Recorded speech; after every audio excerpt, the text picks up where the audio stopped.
À Caen, le Maroc, champion des startups en Afrique. En 2019, le Maroc a tiré 6 millions de dollars d'investissement. Ce chiffre a grimpé à 11 millions il y a 2 ans pour atteindre les 33 millions en 2021.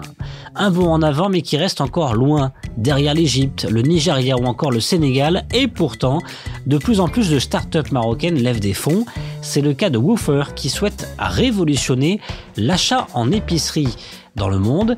Quelles sont ses ambitions et quel regard de son CEO sur l'écosystème digital? Passage au scan. Je suis Landry Benoît, vous écoutez le Scan, le podcast actu de Tel Quel. Et ce jeudi 14 avril 2022, je vous propose de parler d'épicerie. Une application qui permet aux clients d'épicerie de faire des économies lors de ses achats et à l'épicier de gagner un petit peu plus. Chouïa.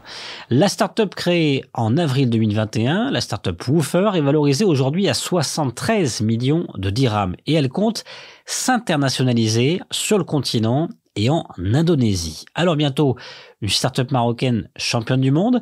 Je reçois pour en parler son CEO. Ismail Bargach, bonjour. Bonjour. Vous avez fait 2 levées de fonds, une première de 3,5 millions de dirhams et une seconde, tout récemment, 2,7 millions de dirhams auprès de plusieurs fonds ou investisseurs.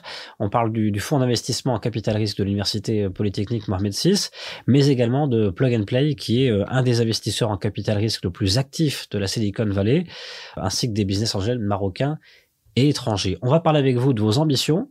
Et puis, je voudrais qu'on parle également de l'écosystème digital marocain. Quel est votre regard? Est-ce que ça y est, on commence à avoir un des écosystèmes les plus dynamiques post-Covid du continent africain? Et quelles sont vos croyances pour l'avenir pour cet écosystème digital? D'abord, pour ceux qui ne me connaissent pas, Woofer, c'est quoi? Alors, Woofer, c'est une start-up qui a été construite sur une problématique qu'on a identifiée. Au Maroc en particulier, mais dans le tiers-monde en général, on se rend compte que les marques de la grande distribution font 85 à 90% de leurs ventes en épicerie. Et à l'intérieur de l'épicerie, c'est très compliqué pour ces marques d'orienter le choix des clients. Et c'est très compliqué d'orienter le choix des clients parce que c'est très compliqué pour elles de mettre de la promotion en épicier pour tout un tas de raisons. Donc nous, en fait, concrètement, on a identifié cette problématique, on s'est dit qu'on allait la résoudre avec Woofer. Et donc concrètement, Woofer, c'est une application qui permet à monsieur tout le monde, quand il fait ses achats chez l'épicier, il peut gagner ce qu'on appelle communément dans le jargon fintech des cashbacks. Concrètement, il paye un peu moins cher ce qu'il achète et l'épicier gagne un petit peu plus. Et donc nous, on négocie des réductions avec les FMCG pour leur permettre de disposer d'un programme de fidélité qui leur permet d'augmenter leur part de marché. FMCG, ce sont les marques de la grande distribution, c'est Fast Moving Consumer Goods. Ce sont les marques de la grande distribution qu'on retrouve chez les épiciers, donc les produits laitiers, les sodas, tout ce qu'on peut trouver dans une épicerie. D'accord, donc concrètement, moi je suis un client, je rentre dans une épicerie, comment ça marche si je veux utiliser Woofer? Il suffit de flasher le code barre du produit. Il faut que le produit, vous le trouviez sur l'application. On n'a pas tous les produits. On travaille en général en exclusivité sectorielle avec certaines marques. Et quand vous avez le produit qui est sur l'application, il vous suffit juste de le flasher et tout fonctionne. Une fois que vous l'avez flashé, l'épicier qui vous fait la vente gagne des points de fidélité. Vous gagnez des points de fidélité. Ces points de fidélité, vous pouvez les utiliser soit pour avoir des recharges téléphoniques gratuites, soit pour acheter des marchandises chez l'ensemble des épiciers qui disposent de Woofer. 15 000 épiciers, c'est donc le nombre total d'épiciers pour l'instant qui ont rejoint votre réseau. Vous avez une ambition d'atteindre 50 000 épiciers d'ici quand? D'ici 1 an, 2 ans? On se fixe une deadline qui doit être entre 18 et 24 mois pour atteindre ce chiffre. Idéalement un peu plus rapidement que ça, mais c'est notre ambition, c'est ça. C'est entre 18 et 24 mois, être à 50 000 épiceries. Ils sont où là? Ils sont à Casablanca principalement? Pas du tout. Ils sont partout au Maroc. En fait, dans les premiers mois de notre activité, ce qu'on faisait, c'est qu'on allait les voir avec une force commerciale sur le terrain. Et donc, on leur expliquait ce qu'on faisait. Et donc, on les convertissait un par un. Et donc, c'était principalement sur Casa. Mais rapidement, on s'est retrouvé dans la configuration où les épiciers se sont parlé entre eux et beaucoup d'épiciers ont commencé à nous contacter pour avoir notre application et du coup maintenant on a monté un centre d'appel et on reçoit des prospects d'épiciers de partout du Maroc. Donc les épiciers sont absolument partout dans le royaume. Alors, on a parlé de l'historique de Woofer. Quelles sont vos ambitions, Ismail Bargach, avec cette application? Clairement, ce qu'on souhaite faire, c'est créer une startup qu'on appelle dans notre jargon asset light. Et donc, ce qu'on veut, c'est avoir une application mobile qui peut se brancher assez facilement dans d'autres pays sur ce qu'on appelle des API. Donc, des API, ce sont des protocoles informatiques qui vous permettent de vous connecter ou avec des réseaux cash ou avec des providers de recharge téléphonique. C'est un maillon important de notre chaîne de valeur.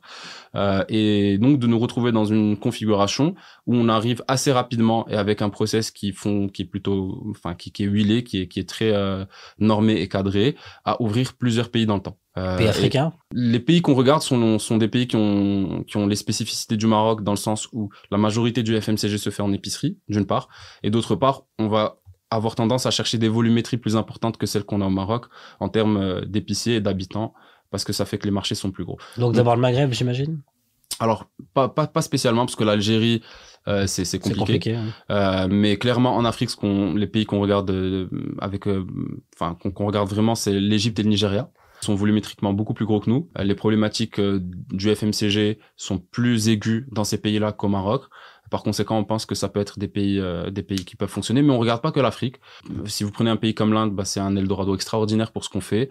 Le Brésil, l'Indonésie, voilà, l'ensemble des pays du tiers-monde où il y a beaucoup de monde, beaucoup d'habitants et beaucoup d'épiceries. En tout cas, je retiens l'objectif Inde.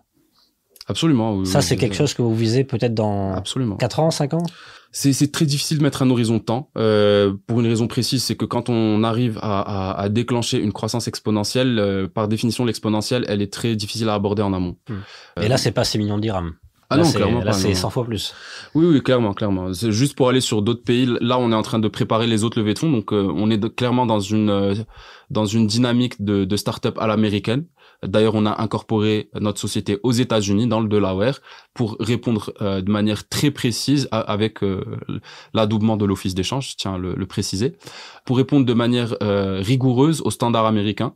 Et le standard américain, c'est on vous donne peu d'argent très facilement au début, et plus vous grossissez, plus on continue à vous donner de l'argent au fur et à mesure de la croissance de votre startup. Donc, charge à nous de faire croître la startup rapidement avec l'argent qu'on a pris et de continuer à montrer aux investisseurs qu'on est capable de continuer à croître à condition qu'on continue à être financé pour pouvoir aller sur beaucoup plus de levées de fonds que ce qu'on a déjà fait dans le passé. Ouais. Il faudra avoir les reins solides aussi en termes de négociation à l'avenir. Si, imaginons, vous voulez grossir davantage, on imagine qu'il y aura des fonds plus importants qui vont être plus exigeants, entre guillemets, en termes de financement et en termes de contrepartie. Vous avez raison, vous avez parfaitement raison. Maintenant, ce qu'il faut savoir, c'est que dans l'environnement du capital risque en Afrique, mais dans le monde entier, vous avez plus d'argent que ce qu'on appelle dans le jargon de deal flow. Le deal flow, c'est-à-dire les startups qui sont de qualité, dans lesquelles les fonds de capital risque veulent mettre de l'argent. Donc en fait, vous avez un phénomène où les meilleurs dossiers de startups ont des valorisations qui explosent très rapidement et vont réussir en une période de temps assez courte à lever beaucoup d'argent. Donc en fait, nous, le travail qu'on pense être le travail qu'on devrait se mettre, c'est d'essayer d'être ce genre de bon dossier pour que le financement soit une commodité en fait. Et pas justement être dans une configuration où on doit être bon en négociation ou bon en quoi que ce soit d'autre. Il faut que ce soit un no-brainer qu'un fonds de capital risque nous donne de l'argent. De la concurrence pour l'instant ou pas? Bien sûr. La concurrence, c'est relatif. En fait, de partout dans le monde, aujourd'hui, vous avez des applications de paiement mobile. Nous, on n'est pas une application de paiement mobile. On est ce qu'on appelle une closed loop, c'est-à-dire qu'en fait, on ne transacte pas du dirham. Ce sont juste des points qui transactent à l'intérieur de notre boucle fermée parce on n'a pas d'agrément de la Banque du Maroc.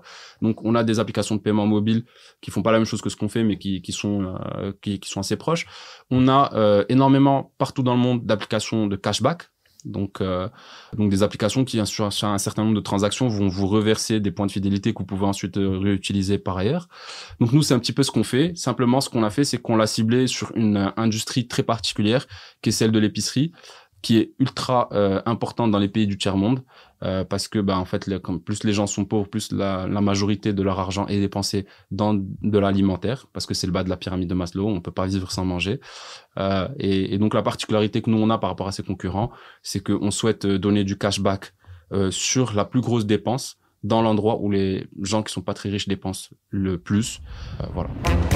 On le disait en début de ce podcast, l'écosystème marocain digital accélère. Quel est votre regard, Ismaël Magrache, sur l'écosystème digital post-Covid aujourd'hui?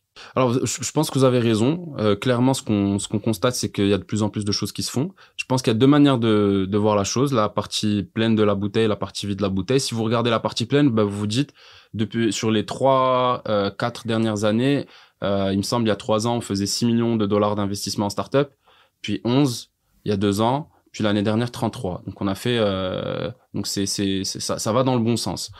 Donc ça, c'est la partie pleine de la bouteille. Donc on a fait 33 millions de dollars d'investissement en start-up l'année dernière. Le Sénégal a fait plus de 200 millions. L'Égypte, le Nigeria, donc l'Égypte, je crois que c'est proche du milliard de dollars. Le Nigeria, c'est il me semble, plus de 2,5 milliards de dollars. Donc vous avez raison, on progresse, mais à mon avis, on progresse pas encore assez vite. Qu'est-ce qui manque? Quand vous parlez aux startups, la première chose qu'on va vous dire quand on est une startup, c'est on a beaucoup de mal à se financer. Moi, je peux vous le dire. Aujourd'hui, je parle de plus en plus à des fonds et des business angels qui sont à l'extérieur du Maroc. C'est beaucoup plus facile qu'au Maroc. Beaucoup plus facile. On a un environnement du capital risque qui est pas ultra dynamique au Maroc.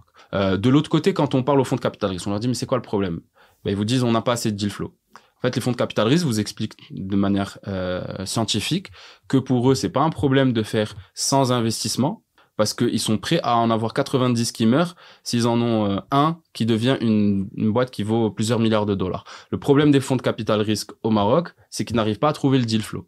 Et le deal flow, ils n'arrivent pas à trouver, le peu de deal flow de qualité qu'on a ne prend pas de l'argent au Maroc. Il le prend ailleurs. Donc en fait, on est dans une spirale infernale et il faut qu'on arrive à se mettre dans une configuration où y a plus de deal flow, qui fait qu'on a des investisseurs très tôt dans la vie des entreprises qui mettent des early tickets en seed, comme ceux qu'on a pris récemment, pour ensuite avoir des exits, des gens qui deviennent riches, qui investissent dans des startups très très early dans leur, très très tôt dans leur cycle de vie, et que ça devienne une spirale vertueuse. C'est ce qui s'est passé en Égypte, c'est ce qui s'est passé au Nigeria, c'est ce qui s'est passé en Afrique du Sud, au Kenya, etc., qu'on n'a pas encore au Maroc. Merci beaucoup, Ismaël Bargache. Merci. Le Scan, le podcast d'actualité, c'est fini pour aujourd'hui. Réalisation Adam Al-Arshawi. N'hésitez pas à vous abonner sur le site telquel.ma et à nous retrouver chaque jour du lundi au vendredi sur toutes les applications de plateformes de podcast et de streaming.